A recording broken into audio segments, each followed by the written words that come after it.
El radar ya está encendido.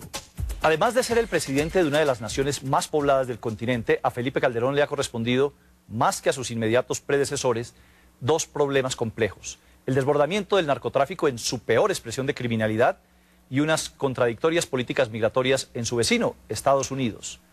Calderón fue un reconocido aliado de Álvaro Uribe y su posición política ha sido bien clara, evitando comprometerse en polémicas y en controversias. Y vino a Colombia para reafirmar que seguirá estando del lado de Juan Manuel Santos. Poco antes de asistir a la posesión, Calderón concedió su única entrevista de televisión a Mario Arismendi del Radar. Con él habló de narcotráfico, de la legalización de la droga, del muro de la tortilla en la frontera con Estados Unidos y de las relaciones colombo-venezolanas. Y de paso, le envió un mensaje a nuestro visitante de mañana, Hugo Chávez. Darío Arismendi entra al radar. Aquí queremos muchísimo a México, señor presidente, y todo lo que pasa en México nos afecta o nos alegra o nos duele. Por eso nos duele profundamente lo que está pasando con el narcotráfico en su país, porque nosotros todavía tenemos y estamos afectados por ese fenómeno en menor escala, pero ya padecimos todo su rigor de crimen, de sangre y de horror. ¿Qué puede aprovechar México de la experiencia colombiana?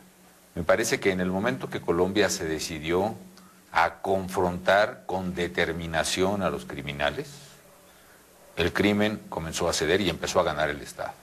Es una primera gran lección para mí, que México también debe conocer, que en la medida en que se tolera o se toleró el comportamiento criminal, su expansión, se evitó confrontarlo por miedo, por complicidad, por corrupción, por negligencia, por lo que sea, en esa medida creció el poder de los criminales. Y solo en la medida en que se enfrenta con determinación, con firmeza, con toda la fuerza del Estado, como un problema que no es de un gobierno o de un partido, sino de todos los mexicanos, como es aquí el caso de todos los colombianos, solo en ese momento empieza precisamente la victoria del Estado. Como quiera que en México la policía es local, no hay una policía del orden nacional, y las procuradurías son también locales. ¿No ha pensado en una reforma constitucional para crear realmente unas autoridades del orden nacional que puedan imponer ese orden? Sí, sí lo he pensado, y esto ha sido materia de debate. De hecho, mire, le voy a decir una cruel paradoja. El sistema federal mexicano, valga la redundancia, es tan federal que si yo sé que hay un policía de un municipio que está coludido con los criminales y no tengo la evidencia judicializable, simple y sencillamente yo no puedo remover a ese policía. Lo cual es una enorme desventaja para los... Es una lucha desigual. Es una lucha totalmente desigual, pero estamos en esa circunstancia, lo cual nos lleva a otra paradoja, que el esfuerzo que está haciendo el gobierno federal, que está golpeando a los criminales en todo el país, lo está haciendo ciertamente con el ejército que defiende a todos los mexicanos, pero con la Policía Federal que consta más o menos de unos 33,000 miembros. Mientras que la suma de las policías estatales y municipales del país alcanza 430,000 miembros. Y sin embargo el esfuerzo está recayendo en el gobierno federal con un incentivo muy perverso, que es que no hay la posibilidad de marcar directrices, no solo disciplinarias, sino logísticas y estratégicas sobre la enorme fuerza pública que está disponible a nivel local. ¿Cómo va a ser para lograr el apoyo de la clase política, de la clase dirigente de México, de los estamentos socioeconómicos más altos, que a veces han sido tibios y que no están comprometidos, como que son inconscientes frente a la magnitud del crimen organizado? Pues tengo que hablar con ellos, es un esfuerzo que he iniciado, particularmente a raíz de que mataron a un candidato del PRI al gobierno de Tamaulipas, pocos días antes de las elecciones, en junio pasado. Hice un llamado a que dialogáramos para asumir que esta estrategia no es una estrategia de Calderón, es una estrategia de México. Es decir, debe ser una política de Estado. No debe ser, como han asumido algunos actores políticos, como una política o una estrategia del presidente. No, señores, este es un problema de Estado y debe ser asumido como una política de Estado. Y por eso me he empezado a reunir, he organizado diálogos por la seguridad con líderes sociales, con líderes religiosos, con académicos, con estudiosos del tema, y espero hacerlo la semana que entra, esta semana que inicia pronto, también con los líderes de los partidos políticos y los congresos. ¿Su mayor dolor de cabeza ha sido su mayor dolor de cabeza en estos sus casi 4 años de su gobierno? Es el mayor problema de México, indudablemente. O sea, tenemos muchas carencias, mucha pobreza, sin embargo estamos trabajando y trabajando bien en esos frentes. El llamado muro de la tortilla en la frontera de México, todas esas centenares de kilómetros de muralla y también de barreras, ¿ha servido realmente? ¿Ha servido? Mire, yo soy de la idea de que entre los pueblos tiene que haber puentes y no muros. Y que particularmente el tema de la migración es un fenómeno, es de naturaleza que obedece a fenómenos económicos y sociales que no se pueden parar por decreto. Y que lo que tenemos que hacer es buscar mecanismos para regular ese flujo en beneficio de ambos países, protegiendo los intereses de los pueblos. Por ejemplo, yo entiendo que a los americanos les preocupa mucho la seguridad, a mí también. Yo entiendo que ellos quieren tener una frontera segura, yo también la quiero tener una frontera segura. Ellos están hablando, por ejemplo, de sellar la frontera, independientemente de que 3.000 kilómetros de frontera es complejo hacerlo. Bueno, ¿por qué no empiezan a sellar, por ejemplo, el flujo de armas, Daniel? Desde 2004, en que los americanos quitaron la prohibición de ventas de armas de asalto, se incrementó enormemente la violencia en México.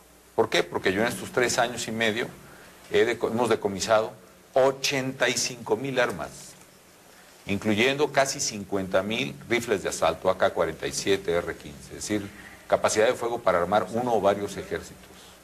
Hemos decomisado pues unas 6,000 granadas, 10 millones de cartuchos, e incluso pues decenas de rifles o de fusiles Barrett 50 que son capaces de penetrar cualquier blindaje y en un poder de fuego enorme. Eso se vende libremente en la frontera de Estados Unidos con México.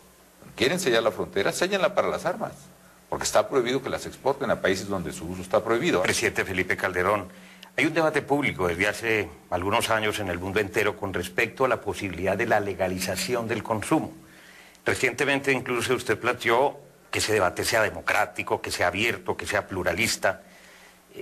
¿No considera usted que vale la pena adentrarse en esa posibilidad, no solamente para México, porque no serviría absolutamente de nada, sino para el mundo entero un poco más adelante? Sí, anticipo, yo no estoy de acuerdo con la legalización. No estoy de acuerdo porque si uno analiza, uno debe poner en la balanza en ese debate las ventajas y las desventajas de una medida como esa. ¿Cuáles se dice que son teóricamente las ventajas? Que si se legaliza, por ejemplo, el precio tan alto que tienen las drogas en el mercado negro se reduciría y eso reduciría la capacidad financiera de los criminales. Puede ser cierto. Pero de las desventajas está que liberar completamente el mercado de drogas, incluso la propia reducción de su precio, son dos factores que van a impulsar a millones y millones de jóvenes y de adolescentes a consumir drogas. Claro. Y entonces los países que aceptaran eso tendrían que pagar el precio de ver quizá perdidas varias de sus generaciones en manos de las drogas, porque el problema es que generan adicción. Yo digo que las adicciones son la esclavitud del siglo XXI. Ahora bien, aún suponiendo que fueran reales las supuestas ventajas, si no hay una política generalizada, universal, de legalización en el mundo, y principalmente en el mayor consumidor de drogas del mundo, que es nuestro vecino Estados Unidos, pues entonces ni siquiera hay las ventajas económicas. ¿Por qué? Porque el precio se determina en el mercado americano, es la economía dominante. Pero si México se convierte en el paraíso de los criminales del mundo, voy a tener no solo de Apatzingán, sino de Afganistán y de Pakistán y de todo el mundo arrasando con lo que queda, con lo que quedara de la sociedad mexicana después de la adicción de sus jóvenes. Entonces, yo definitivamente estoy convencido de ello. Sí reconozco que es un problema complejo, que tiene muchas aristas, pero eso sí, Darío, a lo que no me opongo es a que se debata, que se analice y que se vea con toda la calma, convenientes o inconvenientes. Apuntando que mientras esto no sea una medida universal, la verdad es que no veo verdaderamente ganancias en ello. Debe ser usted un hombre muy amenazado, señor presidente Calderón. ¿Esas amenazas lo afectan, lo preocupan, le quitan el sueño? Pues a mí básicamente me quita el sueño el café y algunos temas de gobierno que son complejos y difíciles, ¿no? Pero la verdad, Darío, mira, yo toda mi vida he luchado por lo que creo. Desde haber sido pues, un joven militante de oposición, tengo una hermosa familia, 3 hijos maravillosos, me siento muy realizado y yo estoy decidido a trabajar todo a pulmón, como dice la canción, por lo que creo. Y no tengo... He decidido poner pues la vida en ello y entonces no tengo preocupación por lo que pase después, hoy o dentro de 10 o dentro de 2 o dentro de 5 años. Creo que está además es inherente al cargo, los riesgos, y tengo muy buena protección, por cierto, del Estado Mayor Presidencial. Una gran lealtad en las Fuerzas Armadas y además una sociedad que, a pesar de las enormes críticas y la incomprensión hacia el gobierno en esta materia, mayoritariamente los mexicanos apoyan esta lucha. Hablemos de los nuestros, de nuestros problemas. ¿Cree que con el cambio de gobierno se puede construir una relación seria, estable, respetable entre Colombia y Venezuela? No es posible que dos países hermanos que comparten historia y comparten colores en su bandera puedan llegar a amenazarse, puedan llegar a romper relaciones, a romper el comercio que une a su gente, que le da de comer a sus ciudadanos de los dos lados de la frontera. O sea, tenemos tantas cosas de qué preocuparnos. Pero ¿qué hacer frente a las FARC? El gobierno saliente del presidente Uribe entregó ante el Consejo Permanente de la OEA una serie de videos, de testimonios, de fotografías de la presunta presencia de jefes guerrilleros de las FARC y el ELN, y Venezuela no admitió pues una comisión verificadora. Entonces, ¿para qué sirve la OEA o qué hacer para esas denuncias tan puntuales, presidente? Yo creo que tenemos que fortalecer los instrumentos internacionales para resolver ese tipo de conflictos. Incluso fortalecer la propia OEA, Darío, porque creo que los países que creemos en la democracia y en la libertad debemos partir de premisas incontrovertibles. Y una premisa incontrovertible es que nadie puede actuar en la ilegalidad, y menos por la vía armada, contra gobiernos democráticos. Y que ningún país puede tolerar que eso ocurra dentro o fuera de sus fronteras. No debe haber ocurrido. Y si hay algo que debe rectificarse en las relaciones, creo que se debe rectificar. Si hay una afirmación tan importante como la que hizo el presidente Uribe, yo creo que se debe constatar su dicho. Y si su dicho se constata, tiene que corregirse los hechos. Y evidentemente en eso debe apoyar la comunidad internacional. Y si no se constatan los hechos, pues simplemente también tendría que rectificarse la posición. Pero creo que el mejor camino es hablar con la verdad, siempre con la disposición abierta a resolver los problemas. Ha tratado en distintas oportunidades al nuevo presidente de Colombia, Juan Manuel Santos, que lo visitó incluso hace unos días en México. ¿Qué impresión le produce Santos a usted y qué augura para él? Bueno, a mí me cae muy bien el presidente y hemos podido hablar con enorme franqueza. Y creo que es un hombre pues, muy abierto, comprensivo y que ha estado muy comprometido con Colombia en temas tan difíciles como el de la seguridad. Y creo que eso es una ventaja para Colombia. Yo le auguro un gran futuro y le aseguro que va a contar con México siempre y conmigo incondicionalmente. Finalmente, presidente Calderón, un mensaje para Hugo Chávez.